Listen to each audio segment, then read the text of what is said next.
Au Kurdistan, j'ai pas eu de problème pour avoir carte de résidence. Et quand, avec mes papiers en tant qu'immigrant, on a une carte de résident du Kurdistan. Le séminaire m'a fait un papier comme quoi je suis bien séminariste et que voilà, ça n'a pas posé de problème. Au contraire, il y a de la part des gens un petit peu, on va dire, cultivés. Il y a un respect des clercs et des gens qui respectent. Certains respectent la foi des chrétiens. Par contre, il y a bien sûr des groupes islamistes qui vont, par exemple, prêcher dans une mosquée. Allez, il faut tuer des chrétiens. Et là, les gens un petit peu complètement illettrés ou complètement fous dans leur foi vont aller tuer des chrétiens bêtement, sans se dire mais c'est mon voisin ou tel jour il m'a aidé. Non, l'imam a dit alors on doit tuer. Voilà, donc ça se passe un peu comme ça. Récemment, il y a eu des meurtres aussi. Là, il y a eu un jeune marié qui était en voiture et à un checkpoint, ils se sont fait mitrailler. Je pense que c'était avant Noël. Par des soldats Non, par un groupe armé. Je ne sais plus trop. Mais voilà, l'an dernier, nous avons eu l'attentat à l'église syriaque catholique, Saïd al-Najjar, Notre-Dame du Perpétuel Secours. Une cinquantaine de paroissiens, femmes, enfants, hommes, vieillards confondus. Et les deux prêtres. Oui, voilà. Mais ici au Kurdistan, il y a quand même un peu de répit. Les chrétiens ne sont pas visés directement. Et puis, on arrive un peu à mettre en place une pastorale. Ici à Ankawa, il se passe de belles choses. Là, on vient d'une ordination communale. Moi-même, j'ai été ordonné sous-diacre lecteur. Donc, je pense que voilà, la foi des chrétiens est importante en Irak. Elle est un vrai témoignage. D'ailleurs, martyr veut dire aussi témoin. Les chrétiens ici témoignent par leur foi dans une manière de vivre qui est correcte vis-à-vis de tout le monde, dans le respect des autres. Et ils témoignent aussi de leur foi par le martyr, certains.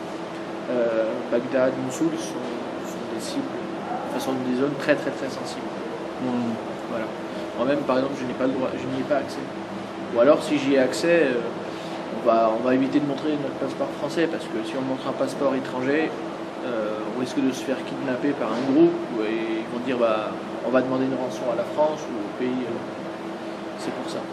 Donc, il faut beaucoup prier. Je pense que les chrétiens, par leur prière et par leur bonne foi, arriveront à quelque chose, à semer la paix par la prière. Mais malheureusement, les chrétiens fuient aussi. Voilà. Ils sont là depuis des millénaires et ils se doivent de quitter leur terre. Ce qui est un petit peu dommage. Surtout qu'ils ne font de mal à personne. S'ils avaient ne serait-ce qu'un discours anti-musulman ou anti-régime ou pro-Saddam Hussein ou quoi que ce soit, il y aurait eu une raison de leur taper dessus. Mais là, même pas, non, ils sont chrétiens. Donc, ils n'ont pas soutenu particulièrement Saddam Hussein pendant son... Disons qu'ils ont été, comme tous les Irakiens, soutenant leur pays. Voilà. Si le régime était sous Saddam Hussein, ils servaient leur pays comme n'importe quel Irakien. Ouais, finalement, il n'y a pas un groupe chrétien anti-musulman en Irak, non. Ouais. Nous sommes Irakiens, ils disent nous sommes Irakiens et nous voulons vivre comme tous les Irakiens et servir notre pays comme tous les Irakiens. Il y a eu beaucoup de chrétiens qui étaient militaires avec les autres militaires musulmans. Et ils pouvaient accéder au même grade, aux mêmes fonctions? Non, peut-être pas au même rang, aux mêmes fonctions. On va dire à un certain grade limité. On va dire. Voilà. Ça c'est normal. Parce que l'armée est souvent liée aussi un peu au régime. Voilà. Mais les chrétiens ne sont ni pro-Saddam, ni anti-Saddam, ni ils ne prennent pas un parti politique. Il n'y a pas de parti chrétien pour enlever les musulmans d'Irak. Il n'y a pas de ça. Les chrétiens veulent vivre de manière pacifique. Ils veulent vivre leur foi, vivre comme tout le monde, voir leur pays aller de l'avant. Les chrétiens veulent vraiment que l'Irak se relève et que l'Irak reprenne un peu une vie normale. Parce que jusque-là, l'Irak a connu que la guerre et beaucoup de sang a été versé en Irak. Et les chrétiens prient tous les jours pour qu'il y ait la paix. Pas seulement la paix pour les chrétiens, mais la paix pour tous les Irakiens. Je pense qu'ils ne prennent pas parti. Ils ne veulent pas justement se dire nous sommes chrétiens et nous sommes contre vous musulmans. Non, le chrétien prie. Et ce qui est beau, c'est que je vois beaucoup de chrétiens ici, même prier pour leurs ennemis, pour ceux qui les tuent. Imaginez-vous tous les meurtres qu'il y a eu, tous les attentats. Les chrétiens n'ont pas pris les armes en disant nous allons nous venger. Non, ils ont fait des marches silencieuses, ils ont prié, ils ont même demandé, pour certains, pardon, pour leurs bourreaux. C'est un vrai témoignage de foi. Vivre l'évangile au péril de sa vie. Je pense que c'est quelque chose d'extraordinaire. Moi j'ai grandi en France et j'ai fait une scolarité normale comme tout le monde. Quand je suis arrivé ici, j'ai vu des gens qui, malgré l'état des lieux, veulent y croire encore. Et je me suis senti un peu stupide, moi, qui, venant de la banlieue parisienne, croyant que je me rendais dans un lieu, ça craignait et ça va être nul le rythme de vie, je vais rien comprendre. Mais j'arrive et je vois des gens qui croient, je vois des gens prêts à témoigner de leur foi par la paix, par des gestes justes et qui par cette foi développent un vrai côté humain. Si on peut dire ça, oui. Les chrétiens ici sont très humains. Ils sont très accueillants. Ils ne font pas de discrimination. Parce qu'eux-mêmes la subissent, la discrimination. Et ils ne veulent pas la faire subir à d'autres. Autre chose. On a l'occasion de rencontrer quelqu'un d'ailleurs, des espèces de milices en fait, chrétiennes qui ont été pour la protection de certains villages. Oui. Est-ce que ça a permis d'améliorer les choses? Moi, je ne prêcherai pas la violence, je ne soignerai pas la violence par la violence, mais par exemple, juste avant le départ pour les fêtes, à Zaho, la ville frontalière de l'Irak, il y a eu un soulèvement d'islamistes qui ont brûlé les revendeurs d'alcool, les salons de coiffure pour femmes, les salons de massage, les kinés. Voilà. Oui, ça peut paraître bête, mais ça veut dire beaucoup.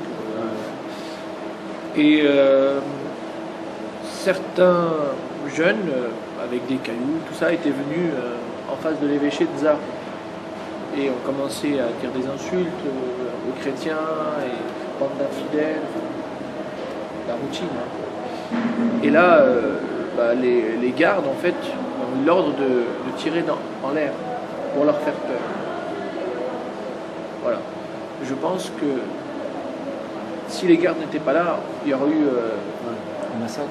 Non, parce qu'il y avait personne à l'évêché. Mais... Saccage. Oui, voilà, ça aurait été saccagé et... C'est ce qu'ils nous ont dit un petit peu en fait. On leur a demandé s'il y avait des échanges de fait. En fait, ils disaient que les chrétiens ne seraient jamais. Non, les chrétiens ont eu agressé, l'ordre de tirer en l'air, pas sur eux. Oui, Par contre, s'ils persistaient, je pense que là, ils auraient dû faire un choix pour protéger le prêtre et d'autres personnes qui étaient là qui étaient là parce que l'évêché, en fait, c'est aussi le presbytère. Donc, on ne va pas laisser nos prêtres se faire tuer.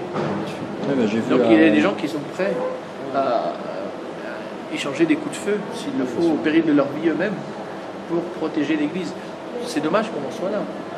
Mais on espère qu'un jour, on soit obligé justement de vendre ces armes-là pour, je sais pas, acheter des chapelets ou des bibles pour les jeunes. J'espère un jour. J'ai même dit une fois à un garde qui avait un pistolet, un fusil mitrailleur, une Kalachnikov, je pense. Je lui ai dit, ton chapelet a combien de... C'est le même mot, balle et grain, donc en chaldéen. Donc je lui dis, ton chapelet, il a combien de grains? Il m'a dit 30, comme ça. Je dis, ben, toi tu auras fini tes grains, moi il m'en restera encore une vingtaine. Il a dit oui. Comment on dit grain? Khab. En France, oui, on appelle ça quelquefois la mitraillette à 53. Ouais, oui, c'est ça. Mais ça, c'est le plus bel outil, je pense. Je dirais pas une arme, parce que c'est un peu violent. Mais c'est un bel outil d'évangélisation et un bel outil aussi de si on peut dire ça, de pacification, ça se dit? Oui, bien sûr. Voilà. 53 coups dans le sens où c'est mieux que dans une arme. C'est mieux qu'une arme. Oui. Pour répéter, la Kalachnikov aurait fini ses balles alors qu'il en aurait une vingtaine encore. Et encore, j'ai pas compté les grains et ni les patères. Voilà. J'ai juste compté les jeux ça lui arrive. Donc voilà. Mais il faut espérer. Je pense que l'espérance, la foi et la prière peuvent aider l'Irak. Mais il n'y a pas seulement que des chrétiens qui meurent. Il y a aussi des musulmans qui sont martyrisés. Il y a souvent des violences entre sunnites et chiites.